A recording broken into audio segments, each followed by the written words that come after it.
เจ้าเป็นหยังจะคือบ่ยอมหลับยอมนอนคือมาหัวจึกจะอื่น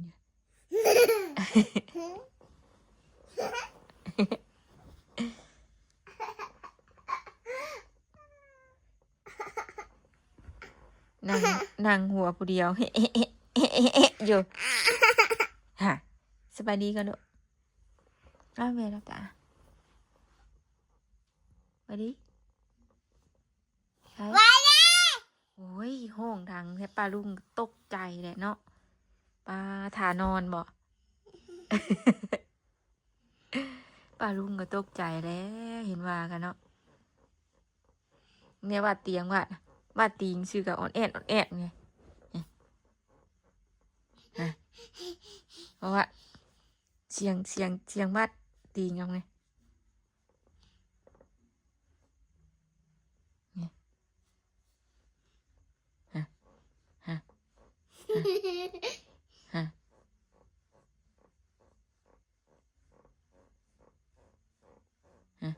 ขนาดว่าตีงไงเตียงกะมันดังพี่น้องมันเป็นสปริงอะ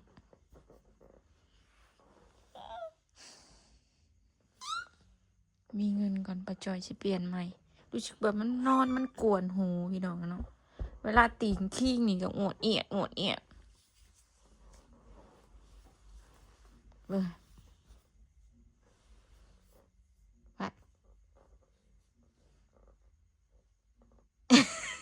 เสียงยังหวาดตดจัก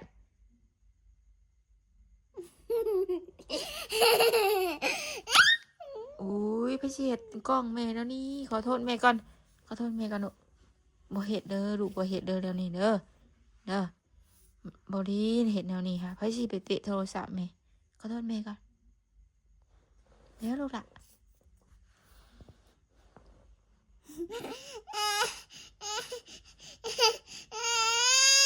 ขอโทษแม่ก่อนขอโทษมันไว้คนเก่งของแม่ไว้เสียงยังตุ้งเสียงยังแจ้ง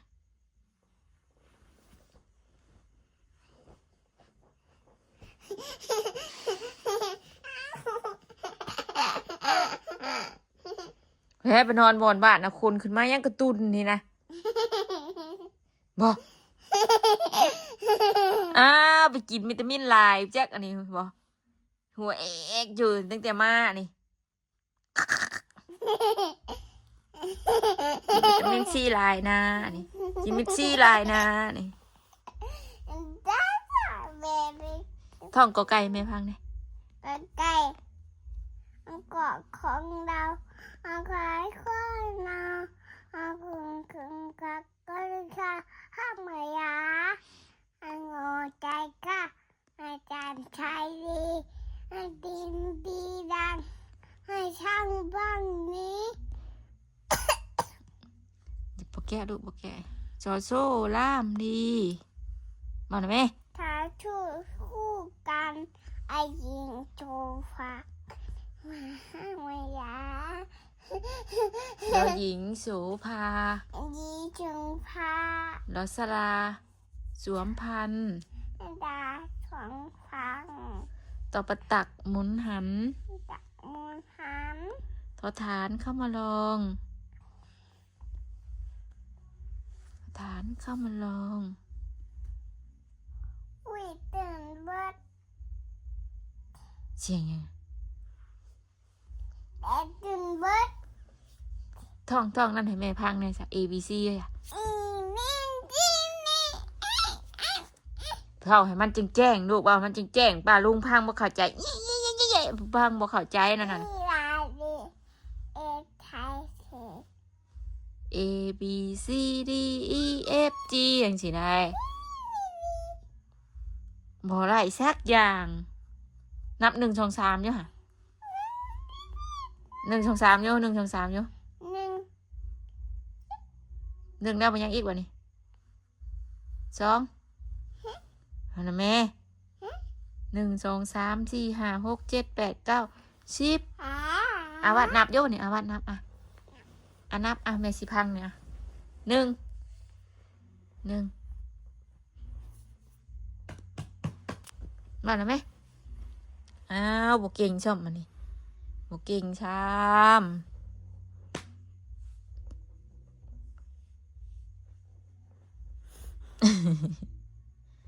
ก็เอ้ยก็ไก่ก็ไข่อยู่ในเล้าก็กดของเราก็ไก่เจ้านา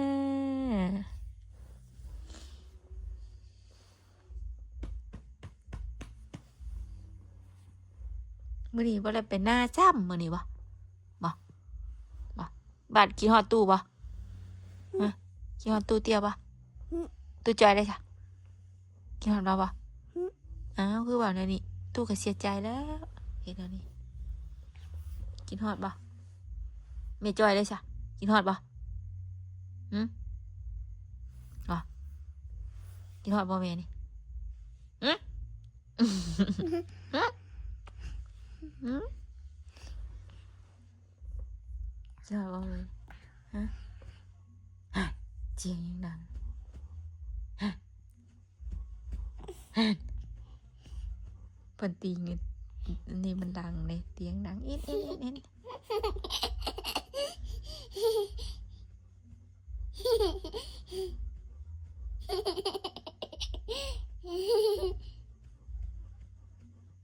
เสียงมันดังวะ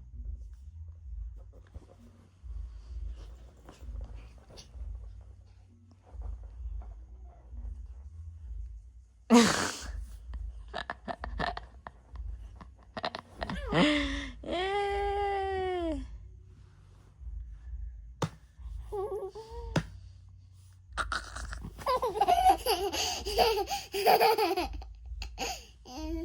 เบิ่งเสียดปูไตนี่เบิ่งปูไตไตไตไตปูไตไตห้องดังแท้ห้องดังแท้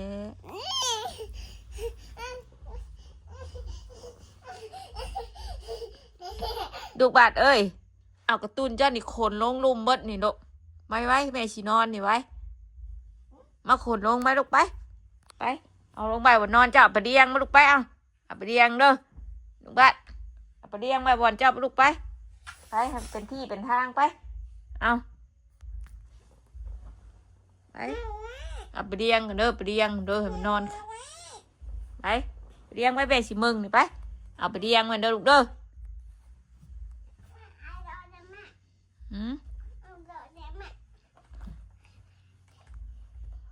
หาดบ่เรา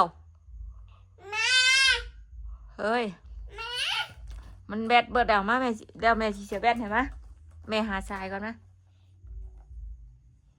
มาแม่เสียแบตเห็นไหมว่าอยู่บ่นี่ฮัลโหลเจ้าฮัลโหลเปิดก่อนนี่มันมีกลุ่มเปิดฮะฮัลโหล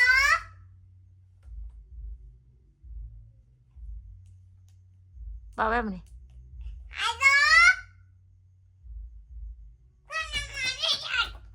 มันเบิดเรา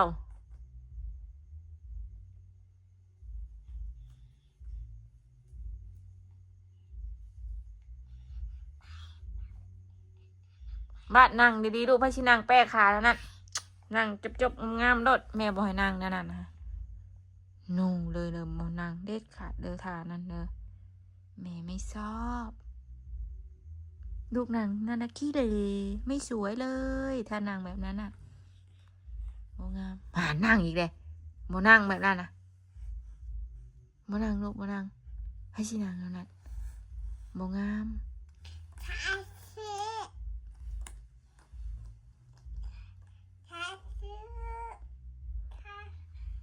ท่องน้ำมูตสะอยู่หาเห็นอะไรสวดมนต์อะระหะโตสัมมาสัมพุทธัสสะกลับหมอนนอนนกแบบดิ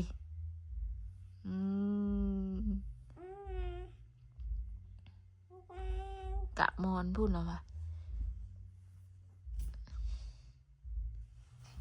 เอาไปเดียงมาลูกไปเดียงไว้ลูกเด้อเดียงไว้เด้อเอาเดียงไว้ไปเดียงบอลเจ้าเด้อลงแม่สินอนนี่ แม่ชำบ่เลี้ยงไม่เอาให้พ่อไปให้คนอื่นไหนเลี้ยงไหมเลี้ยงแม่เลี้ยงนี่ดิลูกเลี้ยงนี่ดิเลี้ยงไปเลี้ยงไว้เอาตัวใหญ่ใกล้ตัวใหญ่ไปนี่เอาตัวใหญ่นี่ไปตั้งเวียนหอมไปตั้งเวียนมาดูไว้ตั้งเวียนนี่ ที่นอนนะแม่ ไปตั้งเวียนนะบ่ต้องเอามันนอนนะมันนอนผู้เอาไปนั่งอยู่แจผู้ไว้มีเวลาวาดควงนะมันจังบ่ตำปกนะจังบ่ตำผนังนะเวลาเพิ่นนอนเพิ่นตำนี่พี่น้องเนาะข้างๆ แม่มานอนนะก็แม่ บ่นะเอากระตุ้นไปเลี้ยงก่อนแม่ว่าฮะเลี้ยงไว้งามๆโดดสั่นแหละเก่งเลี้ยงไว้วันนี้เลี้ยงไว้หันหน้าพูหันหน้าออกมาหาวาดพี่ให้มันนั่งใกล้กันนะ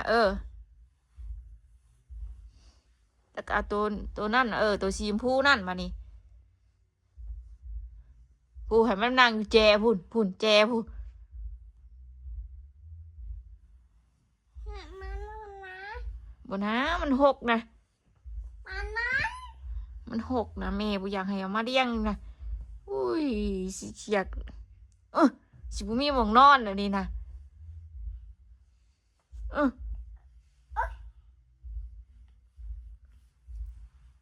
บ่นะขอยไปเสียดินกระตุ้นนะจะดินแล้วจ้ะนะ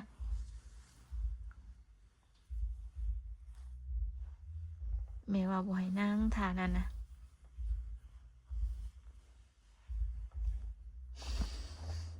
บาดไปเอาน้ำแซ่บให้แม่กินนะบะกวดชีฟ้านะไว้เอาให้แม่ไป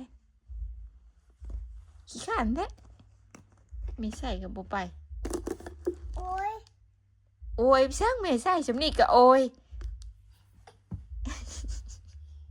อยากกินน้ำอยากกินน้ำอยากกินน้ำอยากกินน้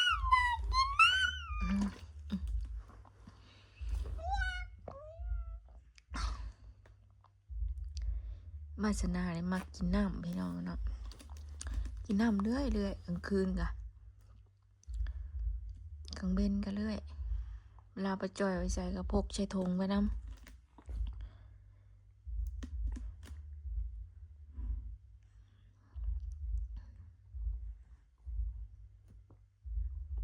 กินนู่นอะอย่าจกวอกแตกนะฮะ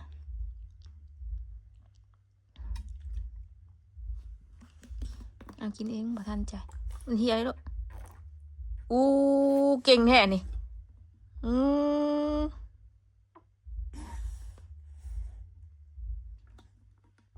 แม่กินแน่ บ้านกิน ให้แม่กินแน่ท้องแตกแม่กินได้เบิดเลยโอ้ยมันเหี่ยจะมันนอนหันลูกเอ้ย ฮะ มันเหี่ยมันหยดนะไปเปิดพัดลมนะไปห้อนเด้ ฮันนั่นน่ะ ห้อนเนาะบัดนี้เนาะ ไปเลยปวดจะปวดนะฮะ ขึ้นได้บ่อันนั้นลูกกระย่างไปห้อมมาได้ลูกกระย่างไปบนไหลได้บนไหลเป่าผมได้มาแม่สิเปิดให้มา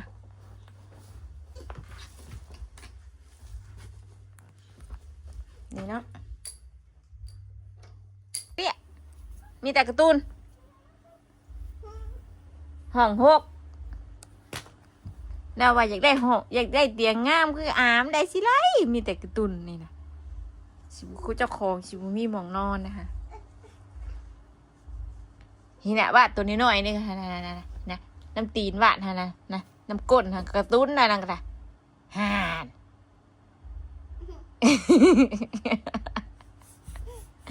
แบบนี้ก็เอามาแบบสี่ก็ได้โอ้ยลูกเอ้ย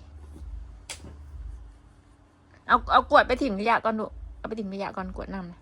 ไปถิ่มขยะไปถิ่มขยะเลยลูกเด้อไปถิ่มไปลูกไปย่านกับมานะแม่ย่านกะย่านบ่เห็นบ่บ้านเห็นยังกันนะฮะ แม่ไปเบิ่ง เบิ่งหยัง เบิ่งด้วย เลือดหยัง เ เดือนแม่ตายละ ฮะ เดือนแม่ตาย เลือดหูหลังออกบ่ตายดอก แม่ดูดังตายหรอก บ่ตาย บ่ตาย แม่เจ็บหัวแล้วเลือดหูหลังออก ลูกย่านบ่ลูกย่านแม่ตายหล่อบ่ไผสิตายดุยังบ่ทันใหญ่อุ้ยเลือดหูหลังออกซื่อแม่บ่ได้เป็นหยังแม่จอยบ่ได้เป็นหยังแม่จอยแข็งแรงอยู่นี่ฮึบฮึบฮึบฮึบนี่ยังสู้กับลูกได้นี่จุ่มจุ่มจุ่มมาสิชกมวยกับลูกนี่มะจุยจุยจุยจุยเด้อป้าลูกกินข้าวกับหยังคืองามแท้บ่ลูกกินข้าวกับหยังมึงแดงบ่ป้าโตป้าลูกกินข้าวกับหยังคือขี้ไล่แท้ โอ้ยงามกลับไปนอนปะหาเสียงยังนะโอเอ็ดนะเสียงพัดลมบ่เสียงนกบ่ฮะเสียงยังบาดได้ยินอยู่ใช่บาดได้ยินอยู่ใช่ลูก ดังละ มันดังอะไรเสียงอยู่ใช่ หูดังละ ฮะ หูดัง หูหลังนี่หูหลังบอนี่นะบ่หูหลังนี่คือแม่แท้นี่ หูดังออก ฮะ ด้วย เลือดออกนี่เลือดออกไอ้นี่บ่บัดนี้ก็ไม่ออกนี่เนาะนี่เนาะเลือดไม่จ่อยออกบ่บาดย่านบ่ อืม ย่านกับบ่มึง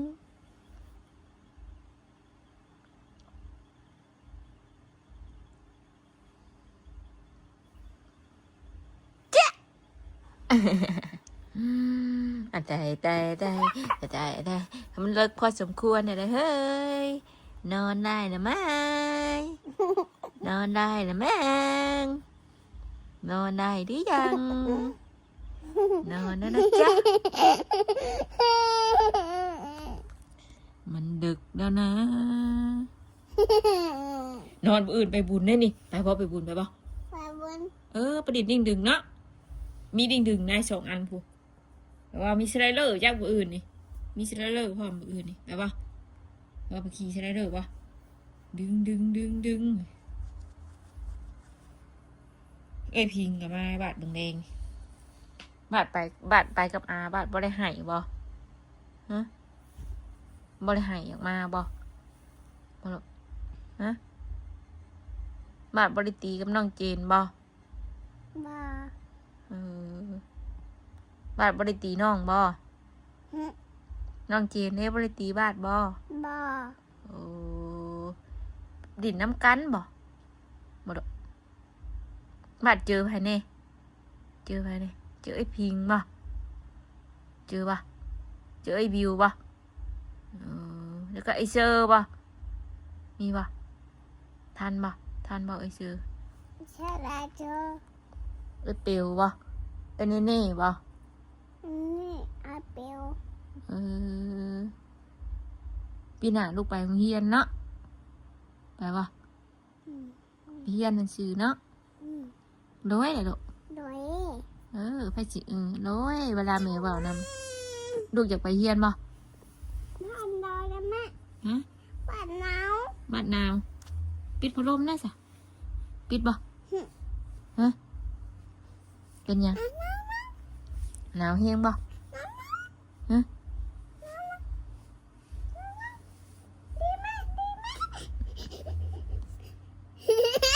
วัดผ่านี่บ่บานหักชายมือนั่นน่ะตบได้ตบเลยบ่ตบแล้วบ่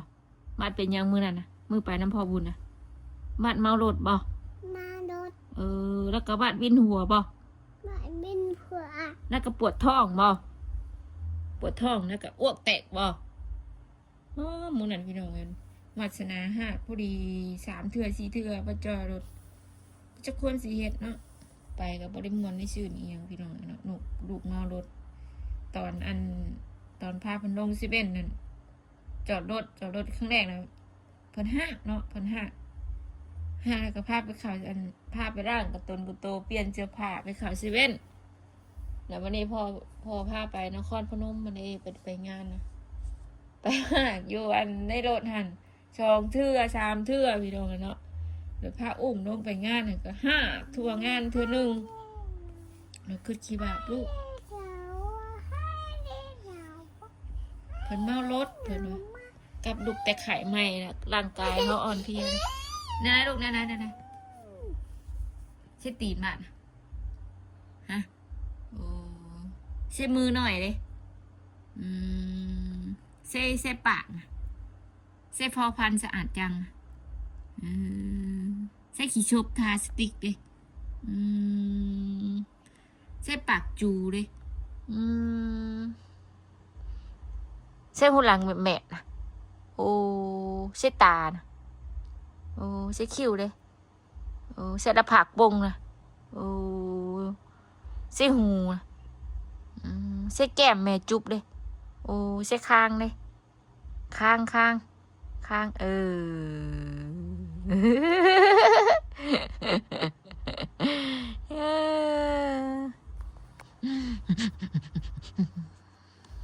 แล้วเห็ดปลาลุงกว่า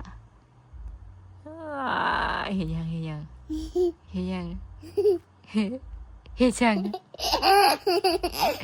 ปลาลุงว่าเห็นยังหนิวนะไอส่งไอรบยูให้ปลาลุงอ่ะส่งไอรบยูเห็นอะไรบ่แม่นแล้วนี่บ่แม่นเฮ็ดได้ส่งไอรบยูให้พ่อตู้กับแม่ตู้เลยเฮ็ดได้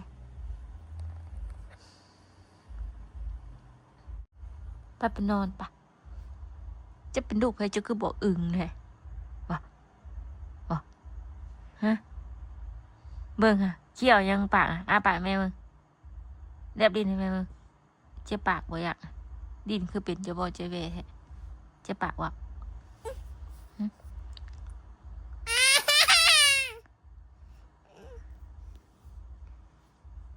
เฮ้ยไปจะเอามือแม่ไปโคบเศร้าได้เจ็บปากเศร้าได้ฮะอย่าเก็ดมันสิเป็นแผลฮะมันเป็นแพนยังไงมันสิเป็นแผลกว้างค่ะอย่าเห็ดมันถ้าว่ามันเจ็บปากนะฮะมันเป็นแพนยังมันสิเจ็บปากแม่ว่าฮะบ่เฮ็ดจกเข้าไปยังหน่อยอ้วกแตกนะฮะจกหาเขียวอ่ะใช่บ่ฮะเขียวก็ออกชำนี่ชุดเลยเช็คเด็ดเบอร์แม่เบอร์หนัก1 2 3เบิ้งเฮ็ดยิงเยอะยิงสิเบิ้ง1 2 3เบิ้ง4 5 6อย่าง6 เล่มบ่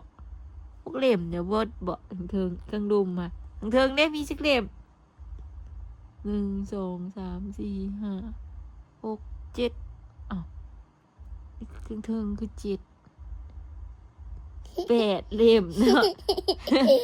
8 เล่มเบิ่ง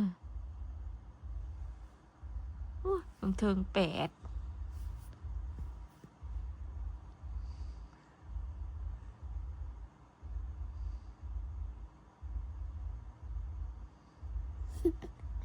จอกหายังนะ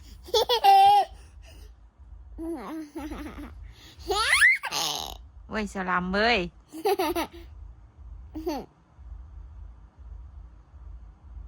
มันเป็นยัง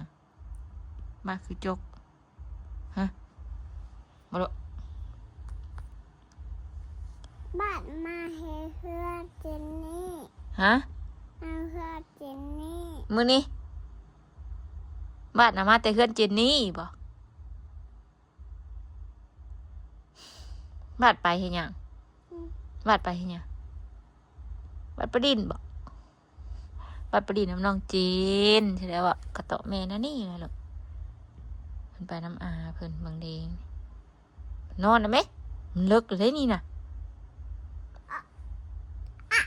เดี๋ยวมาตื่นสวยคือวันเสาร์นี่ตลาดนัดก็บ่ได้ลงเลย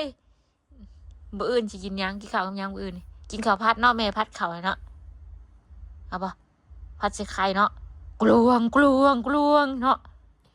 มันไปหา อยู่บอกแล้วไปกินปลาอยู่นะแมวบ่ปิ้งน้ำอื่นบาดกินบ่บาดปิ้งปลานินใหญ่ครับบ่กินบ่แม่ซื้อปลานินใหญ่มาปิ้งเนาะกินบ่ปลานินแบบเพิ่นกินมาเดี๋ยวเจ็บท้องกินย่ำใดเจ็บท้องมันบ่เลยจังไดกินอยู่หักเพิ่นบ่กินบ่มักคือปลาทูปลาไหลปลานินปลาทูมากินได้ซูเบอร์แม่นอนเด้อสิเด้อบ่นอนง่ายแม่ไปจอยนอนก่อนเด้อเอาว่าอยากนอนบ้านก็นอนว่าอยากนอนบ้านก็กิ้งไปกิ้งมาอยู่นี่นะเด้อ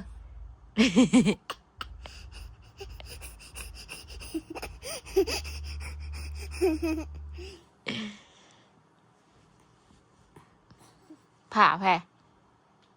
พ่อ เออคิดฮอดบ่พ่อบุญน่ะฮะบ่คิดฮอดบ่คิดฮอดแล้วบ่พ่อตัวไปใส่ฮะ ใบเบี้ย ไปเวียกติมีตู้เลยจ้ะไปใหญ่ มีตูดอยู่นะ ระบ่าวเลยจ้ะ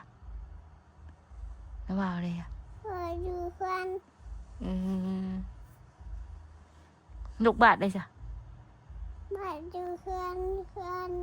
อยู่เพื่อนเฮา เพื่อนไผนี่นะ เพื่อนบ้าน แล้วก็เพื่อนไผอีกวะนี่ เพื่อนคน เพื่อนไผอีกวะนี่ เพื่อนแขก เพื่อนแขก แล้วก็เพื่อนไผวะนี่ เพื่อนแขก เพื่อนอาแล้ววะนี่ เพื่อนน้านี่ เพื่อนบ้านวะนี่ เพื่อนบ้าน เพื่อนพ่อ เพื่อนพ่อ เพื่อนแม่เพื่อนพ่อเพื่อนแม่เพื่อนบ้าน อาไปหยัง อืม อาไปหยัง ไปเพื่อนจีน วันนั้น บ่แม่นบ่ อยู่เพื่อน อยู่เพื่อนบ่มาเลยเป็นยังวัดคืออยากไปน้ำอาแท้ฮะว่าอยากไปอยากจกไหมเฮ้ย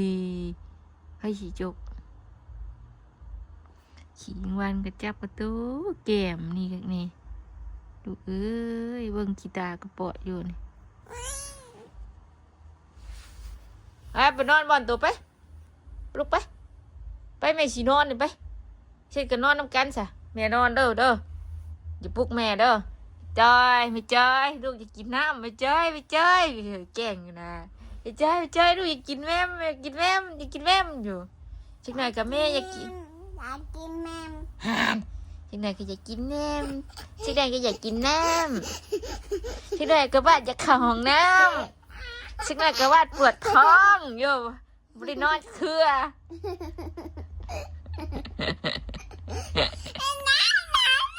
ถ้าไปดินุ่มมาอยู่ เยอะเนาะพ่อแม่ชินอนนี่กะไม่ใจายลูกอยากกินน้ำจังนั้นกะไม่ใจายลูกจะกินแม่มจังนั้นกะไม่ใจายลูกจะเข้าห้องน้ำ เจ้าน้ำ หึงปันไดแล้วลูกชินอนไล่แล้วบัดนี้อุ้ย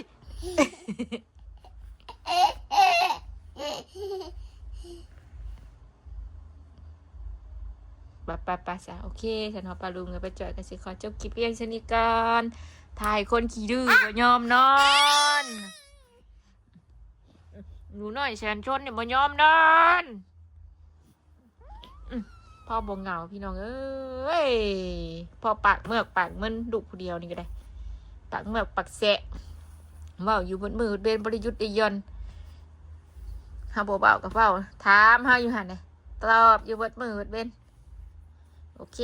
สำหรับปะลุงกับน้องปะจอยกันสิขอจบคลิปเพียงสำนี้กันเด้อขอบคุณหลายๆที่เข้ามา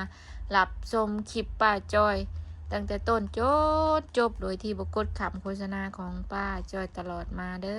อเนาะป้าจอยก็ขอบคุณหลายๆเด้อเนาะเป็น FC เก่า FC ใหม่เนาะก็ขอบคุณหลายๆเด้อที่แวะเข้ามารับชมคลิปป้าจอยตลอดมาเนาะก็ขอบคุณคลิปนี้กลับไปแล้วสบายดีลูกสบายดีสินอนนั่นแหละวะตาทึบๆเลยไปแล้วสบายดีไปดี ได้ดี ป้าลุง ได้ดี ไปแล้วไปนอนกันเด้อ ได้นั่งได้นั่งได้ บ๊ายบาย อะไร จุ๊บน่ะ อืมอืมหอมแก้มแด่อยู่ว่ะหอมแก้มแด่วาสนาอยู่ป้าลุงแปะ